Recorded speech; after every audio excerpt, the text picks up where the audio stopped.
వేరే విధంగా కూడా వాడే ఛాన్స్ ఉంది. ఇప్పుడు మనకు తెలియని విషయాలను గురించి, ఇతరుల గురించి, మనకు తెలియని సంగతులు, మనం చూడని సంగతులు మనం ఇతరులతో మాట్లాడకూడదు. ఇప్పుడు ఫలానా వ్యక్తి ఇలా ఉన్నాడు, ఇలా చేశాడంట అని ఎవడో నీకు చెప్పాడు.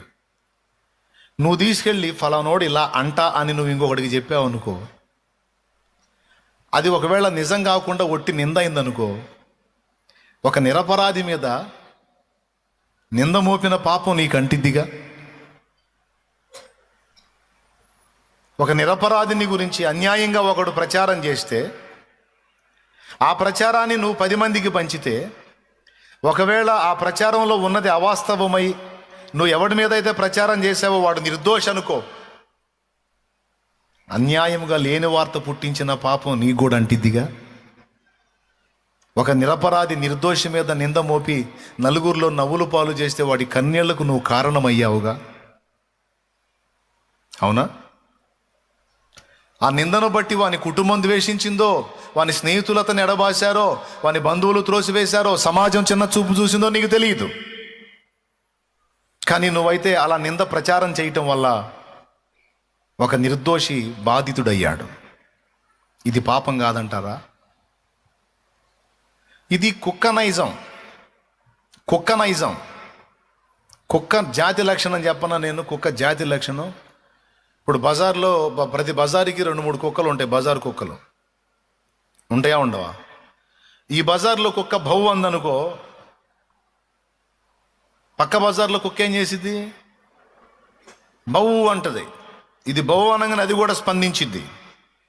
ఎందుకు స్పందించిద్ది? దాన్ని అడుగుదాం, ఎందుకు అరిచావే అని అడుగుదాం. అదేమంటా తెలుసా? నాకు తెలియదు సార్, మా జాతి పక్క బజార్లో అరిసింది, నేను కూడా అందుకని ఇక్కడ అరిశాను. అది ఎందుకు అరిసింది, ఏం చూసి అరిసింది, దీనికి అనవసరం. అది బౌ అంటే చాలు, ఇది కూడా బౌ అంటది. ఇది కుక్క జాతి లక్షణం. మనం కుక్కలం కాదుగా, మనం మనుషులంగా. ఎవడైనా ఒక కుక్క పనికిమాలిన మాటలు మొరిగాడు అనుకో, కుక్క ఆడి కుక్క మాటలు తీసుకొని మనం ఎందుకు మొరగాలి? మనం కుక్కలం కాదుగా. అయినా వాళ్ళ వీళ్ళ పాపాలు, వాళ్ళ వీళ్ళ జీవితాలు, వాళ్ళ వీళ్ళ బలహీనతలు పంచుకోవటం వల్ల, ఇంకొకటికి చెప్పటం వల్ల సమాజానికి ఒరిగే ప్రయోజనం ఏంది చెప్పండి? వాళ్ళ మీద వీళ్ళ మీద నిందా ప్రచారాలు తీసుకెళ్ళి 10 మందికి పంచడానికి అదేం సువార్త? దుర్వార్త. ఎందుకు? సువార్త చెబితే ఎవడన్నా మారతాడు, కానీ దుర్వార్త చెబితే చెడిపోతారు. కానీ నాలుకతో, నోటితో బూతులు తిట్టటమే కాదు, ఇట్లాగా నిందలు ప్రచారం చేసి భక్తులను కూడా దుఃఖపెట్టొచ్చు, నీతిమంతులను కూడా దుఃఖపెట్టొచ్చు, నిర్దోషులను కూడా శిక్ష పొందేటట్టు చేయొచ్చు. నోరు వాడి కొంతమంది అనుమానం మాటలు మాట్లాడతారు. అబ్బాయి, పెద్దదాన్ని చెబుతున్నాను, కొంచెం ఆలోచించుకో. అమ్మాయి ఏందో నువ్వు లేనప్పుడు ఫోన్ మాట్లాడుతుంది, వాళ్ళ అమ్మోళ్ళతో మాట్లాడుకుంది. అమ్మాయి మంచిది, వాళ్ళ అమ్మోళ్ళతో మాట్లాడుకుంది. అప్పటిదాకా ఈ భార్యాభర్తల మధ్య ప్రశాంతత ఉంది. అబ్బాయి, పెద్దదాన్ని చెబుతున్నాను, అర్థం చేసుకో. అమ్మాయి ఎవరితోనో మరి ఫోన్లో మాట్లాడుతున్నట్టు నాకు అనుమానంగా ఉంది. నువ్వు లేనప్పుడు ఫోన్ మాట్లాడుతుంది. మన ఇంటికి అవతల పక్క ఎవడో ఒకడు మాట్లాడుతూ ఉన్నాడు ఫోన్లో, చాలాసేపు నిలబడ్డాడు అందనుకో, ఇక వాడిని గుండెల్లో రాయబడిద్ది. ఇక అప్పటి నుంచి ప్రశాంతంగా కూడు తినలేడు, అన్నం తినలేడు. ఇక ఎందుకు? నా భార్య ఎవరితో మాట్లాడుతుందో, నా భార్య అలాంటిది కాదే, ఎవరితో మాట్లాడుతుంది, నేను లేనప్పుడు ఫోన్ ఎందుకు వాడుతుంది, మా ఇంటి దాని విషయంలో మనోడు మళ్ళా దాని కాల్ రికార్డ్ పెట్టుకొని మరి ఆ ఫోన్కి వాని ఫోన్కి లింక్ చేసుకొని ఆమెకు ఫోన్ వచ్చినప్పుడల్లా మనోడు ఎత్తి ఆమె ఎవరితో మాట్లాడుతుందో విని ఫైనల్ చేసుకొని అప్పుడు ప్రశాంతంగా. దీనికి నెలలు పట్టొచ్చు, వారాలు పట్టొచ్చు. అవునా? అన్యాయంగా ఒక బిడ్డ మీద అభాండం మోపి పచ్చని కాపురంలో చిచ్చు కూడా పెట్టొచ్చు. దేవునికి స్తోత్రం. అదే నోటిని వాడి విడిపోయే కాపురాలని కలపొచ్చు కూడా. అరే బాబు, వాళ్ళ మాటలని ఎందుకు చెడిపోతావురా? నువ్వు చూసావా నీ భార్య తప్పు చేయటం? నువ్వు చూసావా? అమ్మాయి నువ్వు చూసావా, నీ భర్త తప్పు చేయటం నువ్వు చూసావా అని నేను చూడనప్పుడు వాళ్ళ మాటలు ఎందుకు నమ్ముతావు? తిక్కలదానా, ఎందుకు నమ్ముతావురా తిక్కలోడా? పిల్లలు గల్లోడి పచ్చని కాపురో ఓరవ లేనోళ్ళు 14 మాటలు చెప్తారు, నువ్వు వింటావా?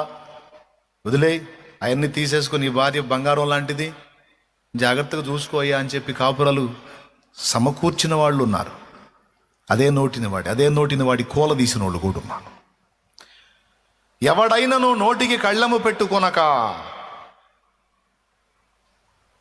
తన హృదయమును మోసపరచుకొనుచు భక్తి గలవాడనని చెప్పుకునేడా వాని భక్తి వ్యర్థమే, వ్యర్థ భక్తి.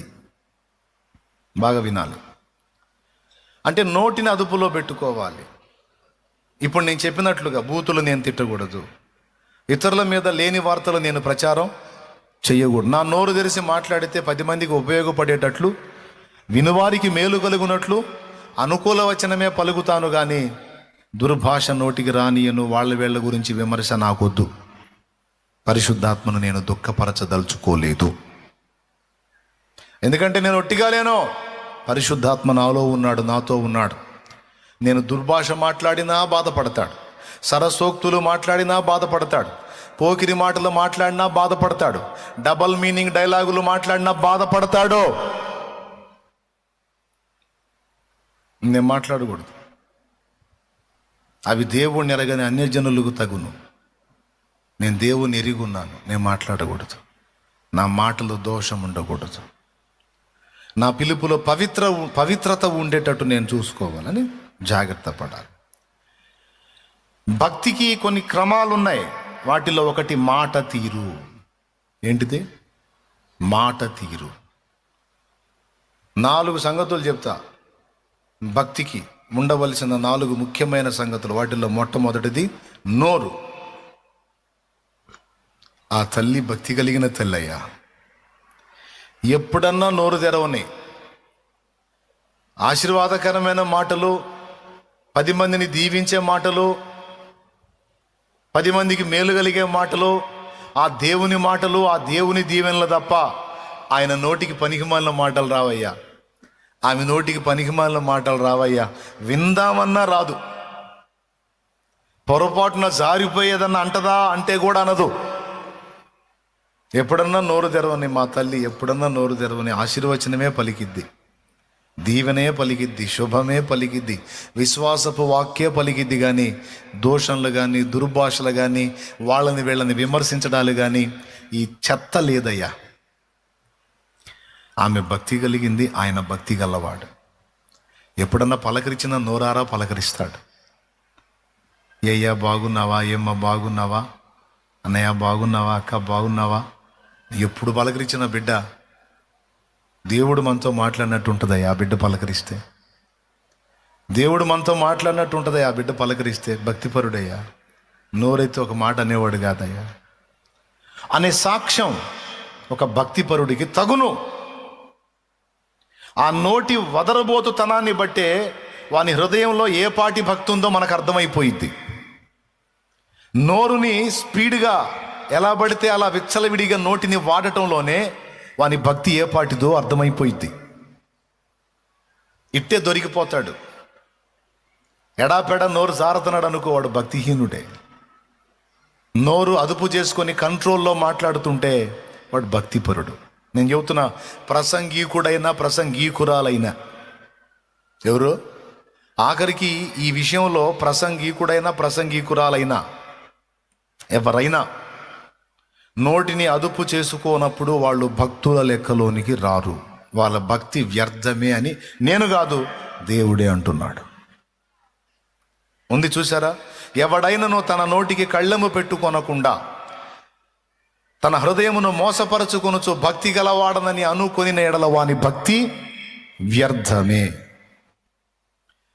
మన నోటికి దూషణ రాకూడదు. ఇంకేం రాకూడదు అన్నాను చెప్పండి వరుసగా. ఏం రాకూడదు? దూషణ రాకూడదు, దుర్భాష రాకూడదు, సరసోక్తులు, పోకిరి మాటలు, డబల్ మీనింగులు రాకూడదు. ఇదంతా దూషణ కింద వచ్చింది. రెండవది నిందా ప్రచారాలు, లేని వార్తలు పుట్టించటం. కానీ కొంతమంది